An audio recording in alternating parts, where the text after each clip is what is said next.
знакомство келип. Өзүбүздүн посольствого келип, бизди ушинтип салып берип, милицияларга. Ушуларды текшергиле деп. Бизче автомат көтөрүп алып барбасак, же пистолет көтөрүп алып барбасак, ушундай болот экен да. Карабайсыңарбы достор? Таянган тобус ушу посольство болсо Россияда таянган тобус ушу Кыргызстан болсо Кыргызстан деп мамлекет деп жүрсөк, кыргыз 6 миллион кыргызбыз, 6 миллиончу ошол 6 миллион кыргыз билимибиз жок, муну бири-бирибизди сатып маякчачы, бири-бирибизди салып берип, жанагындай ит куш жегендей бири-бирибизди ыркырап турган кезде, азыр ошондой кезде карабайсың маякта отурган адамдардын. Кыргыз элим, көзүңдү ач, бириге турган убакыт келди. Качангаcha кор болосуң?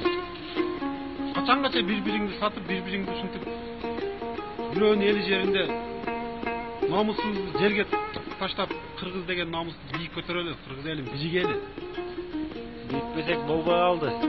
Бизде таянар деле эч ким жок калдыбы? Кыргызстандан деле реакция жок.